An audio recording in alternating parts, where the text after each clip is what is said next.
ہیں کہ میں نے رخ کر لیا مدینے کا، میں نے رخ کر لیا. اور لوگوں کا رخ جو ہے پیرس اور لندن کی طرف ہوتا ہے، لیکن داعیہ عشق رسول کا خطاب سنے تو انسان کے کلمے پہ مجبور ہو جاتا ہے. میں نے رخ کر لیا مدینے کا، اور جب رخ مدینے کی طرف ہوتا ہے تو پھر جواب یہی آتا ہے کیا بگاڑے کوئی سفینے کا. میں نے رخ کر لیا مدینے کا، کیا بگاڑے کوئی سفینے کا. تو آئیے اس طرح کی بات گنگنانے والی ہستی کو آواز دیتے ہیں. حضرت کا خطاب سنیں، اور خطاب کے بعد آپ میں سے جو احباب، جو مائیں اور بہنیں ابھی تک کسی شیخ طریقت کے ذریعے سے غوث پاک کے مرید نہیں ہو سکے ہیں، تو حضرت سلسلے عالیہ قادریہ کے پیر بھی ہیں، شیخ طریقت بھی ہیں، جو غوث پاک کے سلسلے کے نمائندہ ہیں، مرید کرتے ہیں، اور آپ ان کے ذریعے سے غوث پاک کے سلسلے میں داخل ہو سکتے ہیں. تو انشاءاللہ حضرت وہ داخل سلسلہ بھی فرمائیں گے. آئیے حضرت کا استقبال کر لیں. ان دعائیہ کلمات کے ساتھ میں بھی رخصت ہو جاؤں کہ اللہ تعالیٰ حافظ سلیم صاحب کے والد کی بے حساب مغفرت فرمائے اور ہم سب کی مغفرت فرمائے. گفتگو کے درمیان اگر مجھ سے کوئی غلطی خطا ہو تو اللہ معاف فرمائے. آئیے حضرت کا استقبال جو ہے وہ اللہ کے ذکر کی آواز بلند کر کے کرے. نعرہ تکبیر، نعرہ رسالت، بلند آواز سے کرے ذرا نعرہ تکبیر. پاکستان والے تو بڑے طاقتور ہوتے ہیں، ذرا ہاتھ اٹھا کر اونچی آواز کرے نعرہ تکبیر، نعرہ رسالت، نعرہ رسالت، نعرہ رسالت.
الحمدللہ رب العالمین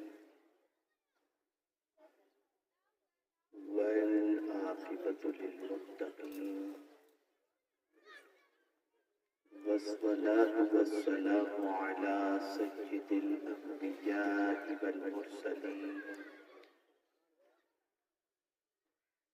وعلى آله وأصحابه الطيبين الطاهرين.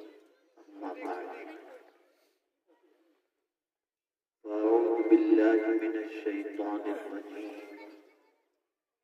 بسم الله الرحمن الرحيم. والذين جاءوا من بعدهم يقولون ربنا اغفر لنا ولإخواننا الذين سبقونا بالإيمان ولا تجعل في قلوبنا غلا للذين آمنوا ربنا إنك رؤوف رحيم. صدق الله العظيم. قابل قدر علماء ذوی الاحترام، سادات کرام، حاضرین و حاضرات بزم، السلام علیکم ورحمۃ اللہ تعالی وبرکاتہ. وعلیکم السلام ورحمۃ اللہ وبرکاتہ. میرے پیارے آقا صلی اللہ تعالی علیہ وسلم کے پیارے دیوانوں، جس آیے کریمہ کی تلاوت کا میں نے شرف حاصل کیا، اس سے متعلق کچھ معروضات پیش کرنے سے پہلے آقا کریم رؤوف الرحیم علیہ التحیۃ والتسلیم کی بارگاہ بے کس بنا ہے. جس طریقے سے میں پڑھاؤں عقیدت و محبت میں ڈوب کر اسی طریقے سے درود و سلام کا نذرانہ پیش کریں. الصلاۃ والسلام علیک یا رسول اللہ، الصلاۃ والسلام علیک یا حبیب اللہ، الصلاۃ والسلام علیک یا نبی اللہ، الصلاۃ والسلام علیک یا نور اللہ، وعلی آلک و اصحابک یا حبیب اللہ، صلی اللہ تعالی علیہ وآلہ وسلم. یقیناً مجھ سے بیشتر آپ نے پرمغز ایمان افروز دلوں کو جھنجھوڑنے والا ایک عظیم خطاب محب و محترم حضرت مولانا سید امین القادری صاحب سے سماعت فرمایا ہے. میں بھی تھوڑی دیر کچھ معروضات آپ کے گوش گزار کرنے کی سعادت حاصل کروں گا. اللہ رب العزت جل جلالہ مجھے حق کہنے اور آپ سب کو حق سننے کی توفیق عطا فرمائے. اللہ عز و جل نے انبیاء کرام علیہ السلام کو اس فرش کیتی پر جو بھیجا وہ لوگوں کی ہدایت کے لیے بھیجا، اور ہر قوم کے لیے اللہ نے ایک ہادی بھیجا. وَلِكُلِّ قَوْمٍ ہاد، یہ قرآن مقدس کا ارشاد ہے. وَإِن مِّنْ أُمَّةٍ إِلَّا فِيهَا نَذِيرٌ أَوْ كَمَا قَالَ، ہر امت کے لیے ایک ڈرانے والا اللہ عز و جل نے بھیجا. تو یہ انبیاء کرام علیہ السلام جو اس فرش کیتی پر تشریف لاتے ہیں اور لائے، اور میرے آقا صلی اللہ علیہ وسلم پر نبوت کا سلسلہ ختم ہوا، یہ صرف زمین کے اوپر کے مسئلوں کو حل کرنے نہیں آتے. انبیاء کرام زمین کے اوپر، زمین کے اندر قیامت تک کے مسئلوں کا حل بتانے تشریف. دنیا کے مسائل حل کرنے والے لوگ زمین کے اوپر کے کچھ مسئلے حل کر پاتے ہیں، کچھ علاج بتا پاتے ہیں، کچھ نہیں بتا پاتے. لیکن انبیاء کرام علیہ السلام کی ذات وہ عظیم ذات ہے کہ وہ دنیا ہی میں نہیں، زمین کے اندر اور آخرت کے مسائل کا حل بھی عطا فرماتے ہیں. ایصال ثواب کی محفل ہے.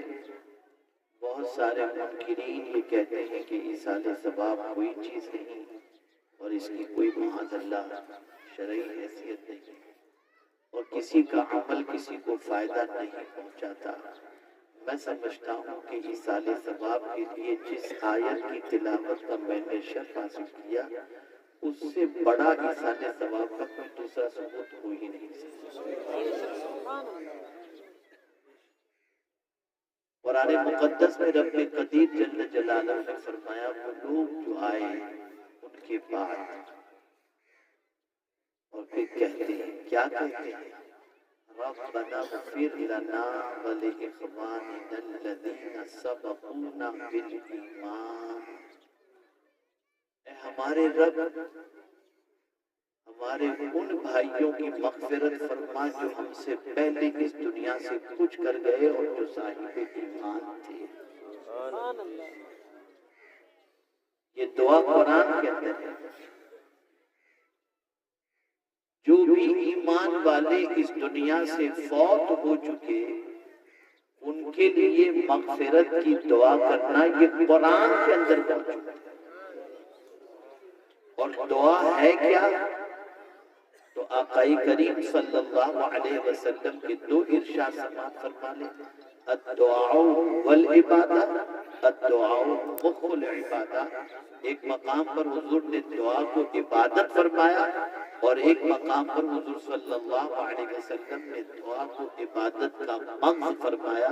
یہاں سے یہ بات سمجھ میں آئی کہ عبادت کا ثواب بھی مرنے والے کو آپ پہنچا سکتے ہیں اور اس کا ثواب میرے پیارے آقا صلی اللہ تعالی علیہ وسلم کے پیارے دیوانوں، مرنے والا جب اس دنیا سے کچھ کر جاتا ہے تو قبر میں اس کی سچویشن کیا ہوتی ہے، کیا حالت ہوتی ہے؟ رحمت عالم نور مجسم صلی اللہ تعالی علیہ وسلم نے ارشاد فرمایا، جس طریقے سے سمندر کے اندر جہاز ہچکولے کھا رہا ہو، ایسے ہی مرنے والا قبر کے اندر جو ہے اس کی پوزیشن ویسی ہی ہوتی ہے، پریشان ہوتا ہے، تڑپتا رہتا ہے۔ لیکن جس طرح سے اس جہاز کو کنارے کے ملنے پر وہ جہاز بالکل آرام سے لنگر انداز ہو جاتا ہے، ایسے ہی جب کوئی مرنے والے کے لیے مغفرت کی دعا کرتا ہے تو اللہ تعالیٰ اسے سکون کی دولت عطا کرتا ہے۔ اور مرنے والے کے لیے سب سے بہترین چیز یہ ہے کہ آپ ان کے لیے مغفرت کی دعا کرو، ان کی بخشش کی دعا۔ اب یہاں ایک بات میں خاص طور پر عرض کروں گا،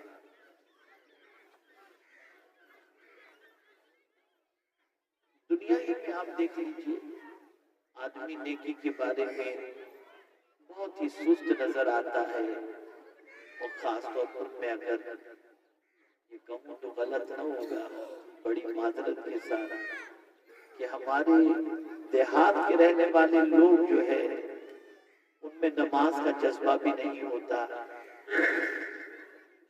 اور مسجد میں نماز پڑھنے والوں کی تعداد دیکھیں تو زیادہ تر بوڑھے نظر آتے ہیں۔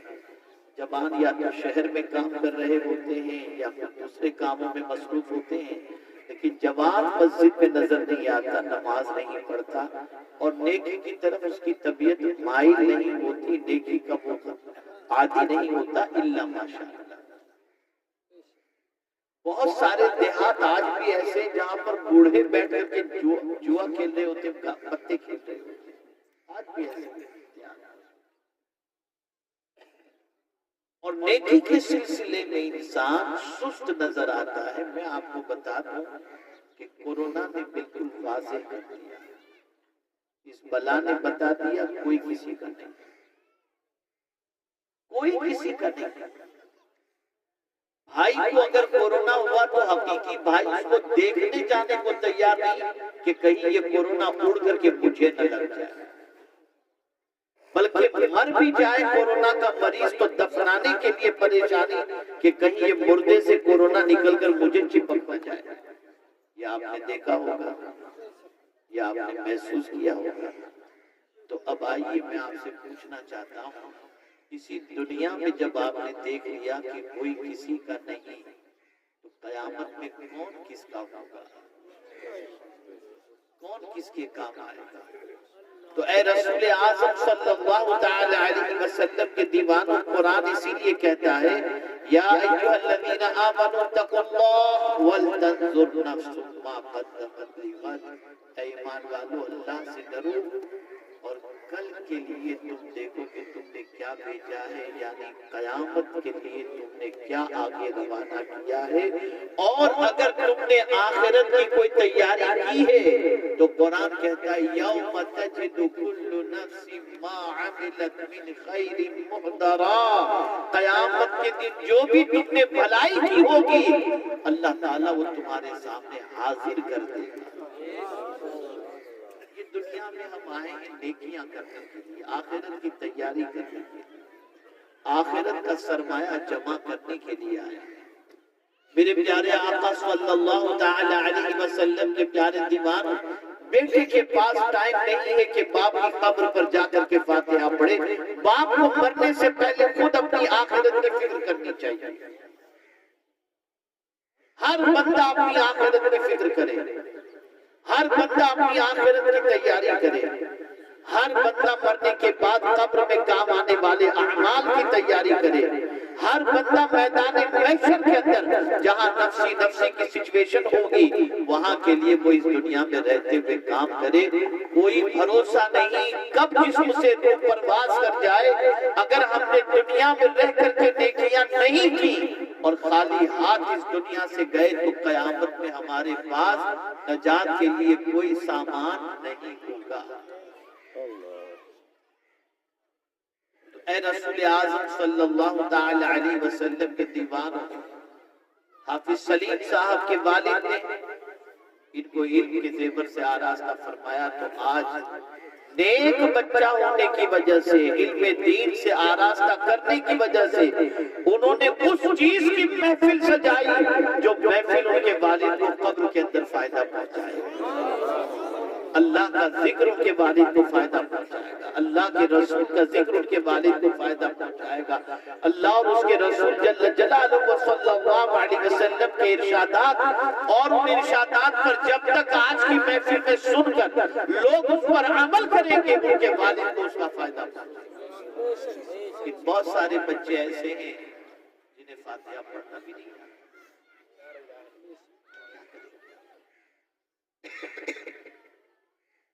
میرے پیارے آقا صلی اللہ تعالی علیہ وسلم کے پیارے دیوانوں، مرنے کے بعد مرنے والے کے لیے مغفرت کی دعا کرنا یہ بہت بڑا عمل ہے۔ آئیے میں آپ کو بتاؤں، اپنے رشتہ داروں کے لیے بھی کرو اور ساتھ ہی ساتھ مومنین کے لیے بھی مغفرت کی دعا کرو، بڑا فائدہ ہے۔ آقا کریم رؤوف الرحیم علیہ التحیۃ والتسلیم سے رب قدیر نے ارشاد فرمایا وَاسْتَغْفِرْ لِلْمُؤْمِنِينَ وَالْمُؤْمِنَاتِ، میرے محبوب تم مومنین کے لیے مغفرت کی دعا کرو۔ وجہ کیا ہے کہ ایک مومن کے لیے اس سے بڑی کوئی سعادت نہیں ہے کہ اللہ تعالیٰ اس کی بخشش فرمائے۔ بخشش سب سے بڑی چیز ہے، اور اسی لیے رسول اعظم صلی اللہ تعالی علیہ وسلم نے انسانوں کو ایسے اعمال بتائے جن اعمال کی بنیاد پر انسان کی مغفرت ہو جائے۔ مثال کے طور پر اللہ کے رسول صلی اللہ تعالی علیہ وسلم نے جب دو آدمی، دو مومن آپس میں مصافحہ کرتے ہیں، سرکار صلی اللہ علیہ وسلم فرماتے ہیں دونوں کے ہاتھ جدا ہونے سے پہلے اللہ دونوں کی مغفرت فرما دیتا ہے۔ مصافحہ کرتے وقت کیا پڑھنا چاہیے؟ یغفر اللہ لنا وَلَكُمْ، اللہ میری بھی مغفرت فرمائے اور تمہاری بھی مغفرت فرمائے۔ میرے پیارے آقا صلی اللہ تعالی علیہ وسلم کے پیارے دیوانوں، اسی لیے قرآن مقدس میں انبیاء کرام کی دعائیں بھی اگر آپ دیکھیں تو وہاں بھی مغفرت ہی کا ذکر زیادہ تر ملتا ہے۔ حضرت ابراہیم علیہ السلام کی دعا کو دیکھیں، رب اجعلنی مقیم الصلاۃ ومن ذریتی ربنا وتقبل دعاء ربنا اغفر لی ولوالدی۔ یہاں پر بھی وہی بات آ رہی ہے، مغفرت۔ اے رسول اعظم صلی اللہ تعالی علیہ وسلم کے دیوانوں، اس لیے مغفرت کی بھیک مانگا کرو، اپنے لیے بھی، اپنے ماں باپ کے لیے بھی، مومنین کے لیے، کہ اللہ بخش دے۔ اور اعلیٰ حضرت عظیم البرکت امام عشق محمد اپنے رب پر ناز کرتے ہوئے، چونکہ اعلیٰ حضرت کا کوئی شعر قرآن شریف اور حدیث شریف سے ہٹ کر کے نہیں، جب یہ آیت کریمہ اعلیٰ حضرت کی نظر سے گزری وَهُوَ الْغَفُورُ الْوَدُودُ، وہ بہت بخشنے والا ہے، تو پھر اعلیٰ حضرت کہتے ہیں جب وہ غفار ہے کیا ہوگا؟ جب وہ غفار ہے کیا ہوگا؟ وہ بہت بخشنے والا ہے۔ ہمیں ہر نماز کے اندر مغفرت کی دعا مانگنے کا حکم ہے، اللہ سے مغفرت مانگو۔ استاد زمن کہتے ہیں بے سبب بخش دے نہ پوچھ عمل، نام غفار ہے تیرا یاد۔ بخشش مانگو اس سے، مغفرت کی بھیک مانگو اس سے۔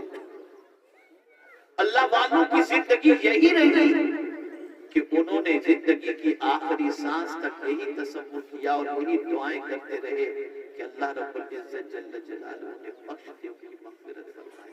جبکہ ان کے دامن سے وابستہ ہونے والوں کو اللہ میرے پیارے آقا صلی اللہ علیہ وسلم نے ام المؤمنین حضرت عائشہ صدیقہ رضی اللہ تعالی عنہا سے فرمایا